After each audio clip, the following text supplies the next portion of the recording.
What happens when a courthouse sells verdicts like line items? Who signed the invoice to cage an innocent man for profit? You think judges can't be bought? Watch the price tag blink. In Grayford County, whispers said bail receipts picked the guilty. Stay with me until the very end, and don't forget to tap like, subscribe, and drop a comment telling us where you're watching from.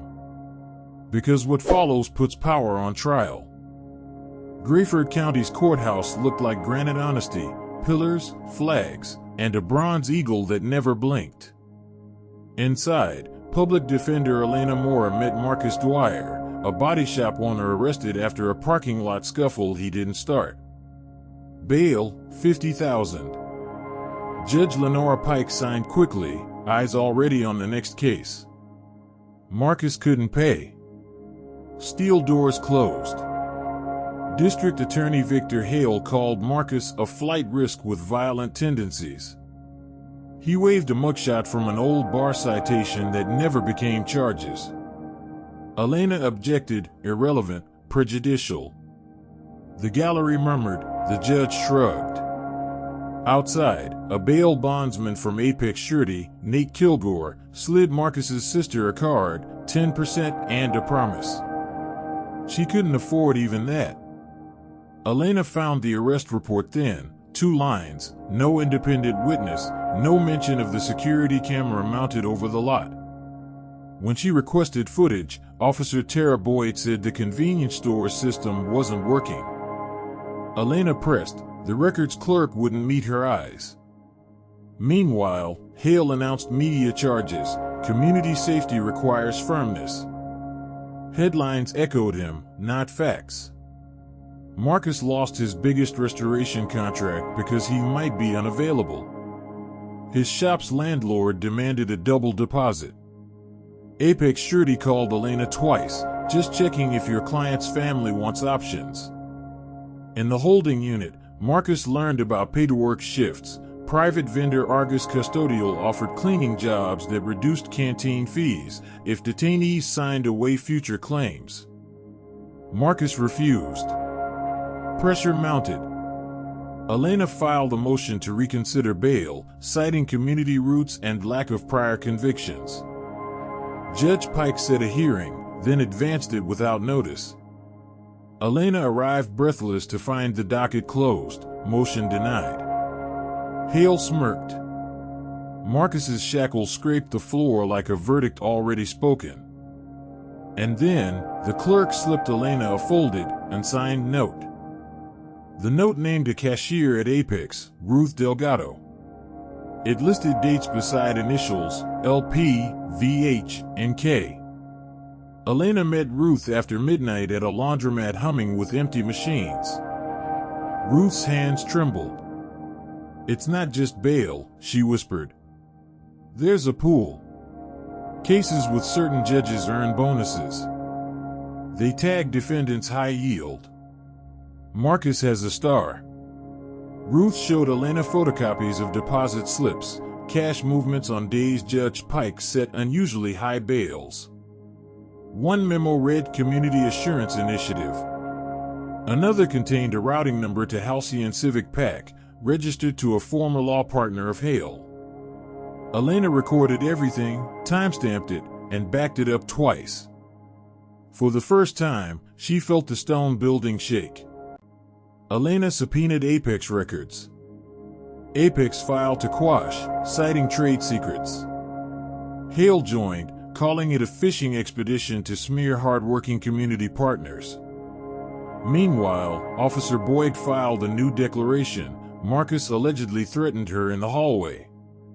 Elena checked surveillance logs. That corridor camera had malfunctioned, again. She filed a preservation letter. A court reporter whispered, "Careful, careers end on this floor." Elena tracked Argus custodial contracts. Jail labor billed the county hourly, while detainees received pennies credited to accounts they couldn't access until release. Each day Marcus stayed inside, Argus booked revenue. She cross-referenced intake lists with Apex postings. Defendants with high bail appeared in Argus rosters within 24 hours. Patterns became outlines. Outlines suggested intent. Elena prepared affidavits, eyes burning. Hale filed for preventive detention, arguing rising community tension. He cited anonymous threats he claimed were linked to Marcus's associates, none named. Judge Pike agreed to a full detention hearing. Nate from Apex called Elena again. "There's a way to make this go away." Quietly, Elena recorded the call. "Put it in writing," she said. He didn't. He never would. Ruth, shaking but resolute, swore an affidavit, weekly envelopes, coded by initials, cash drop-offs at a coffee shop near the courthouse. She handed over a ledger, penciled stars beside names, including Marcus. Elena filed it with emotion, attaching campaign finance records linking Halcyon Civic PAC to Judge Pike's last election. The very ethics rule Hale weaponized now trapped him. A visiting judge, Harold Venn, took emergency oversight. He ordered production of Apex emails and Argus rosters under seal. Hale objected, Venn overruled, gavel crisped. Elena watched Hale's jaw flex. Marcus watched hope return to human shape. Minutes later, the clerk announced a discovery dump, 8 gigabytes. Elena canceled everything, brewed coffee, and dug for the line that stitches money to power. In the emails, Elena found community assurance risk matrices, Excel sheets rating defendants yield positive when their bail exceeded local medians and their trades suggested job loss leverage. A signature read L. Pike, reviewed. Another email from Hale's deputy, Marcy Laird, urged alignment with PAC stakeholders. Elena highlighted, printed, tabbed. The granite facade outside felt less like truth, more like camouflage. News leaked, Grayford bail under scrutiny. Hale held a press conference, calling Elena a grandstander undermining public safety. Apex's spokesperson, Delbert Sykes, called the ledger fabricated. In lockup, Marcus got a disciplinary ticket for insolence after asking for his medication schedule. Argus posted record quarterly earnings. Elena filed a motion to disqualify Hale and recuse Judge Pike entirely. Judge Venn scheduled an evidentiary hearing. Elena's witness list, Ruth Delgado, campaign treasurer Inez Barlow, and a data analyst, Omar Red, who mapped bail patterns against donations. Hale countered by calling Officer Boyd and Delbert Sykes. Outside, protesters gathered, business owners, former detainees, pastors, bar owners. Inside, the air thinned. Every bench seemed to weigh what truth might cost. Ruth testified first, voice steadying as details became anchors, dates, amounts, envelopes stamped with a falcon. Barlow admitted the PAC's compliance sloppiness, then produced a thumb drive, internal reconciliations noting preferred judicial settings.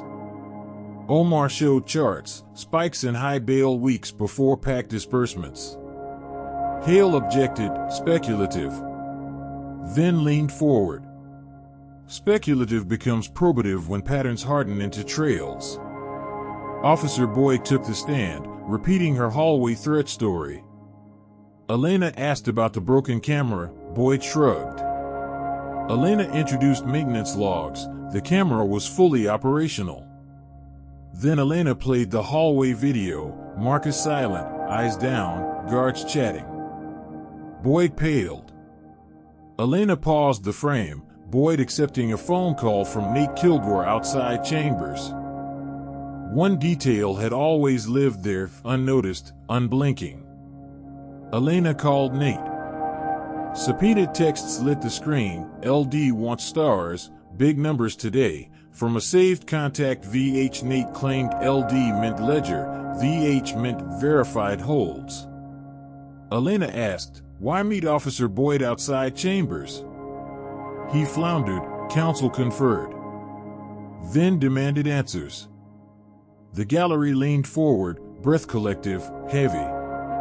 Hale stared at his notes as if they might rewrite themselves. Treasurer Inez Barlow, recalled, admitted Halcyon Pack paid a consultant fee to a shell registered to Nate's cousin. Bank records routed through a trust listing Lenora Pike as beneficiary. Elena placed copies side by side, bail spikes, Pack deposits, Argus revenue. Omar overlaid timestamps, a choreographed march of dollars. The eagle above the bench seemed to tilt, considering a dive. Hale requested a recess, then denied it. Elena produced a final exhibit, an internal memo from Hale's email, coordinate with LP on high-yield schedule. Prioritize violent narrative. Hale claimed a rogue staffer wrote it. Forensics tagged his login, his IP, his MAC address. And then, every voice fell silent as the truth hit the table. Judge Venn vacated Marcus's bail, dismissed charges with prejudice, and ordered his immediate release. He referred Hale, Pike, and Boyd to the State Attorney General and the Judicial Conduct Commission, unsealing key exhibits for investigators. Warrants followed, brisk as winter air. Argus's contract was suspended. Apex's license was revoked pending prosecution. The gavel fell like a door closing on a racket. Marcus walked out into the evening light, the smell of motor oil suddenly holy. Elena didn't hug him, she shook his hand like a colleague. Ruth resigned from Apex and began working at a shelter for returning citizens. The county budget hearings turned combative, voters demanded audits. Power didn't apologize, it complied. The courthouse eagle kept watching. This time, it saw. Floodlights washed the courthouse steps where cameras once chased sound bites. Now, a single box of seized files sat under the bronze eagle, a still life of receipts, memos, and a rubber stamp that ran out of ink. Justice, it turns out, starves when money eats procedure. But sunlight has a ledger. It balances eventually if someone refuses the bribe. If you believe stories like this deserve to be heard, subscribe to this channel and never miss the next case where truth prevails.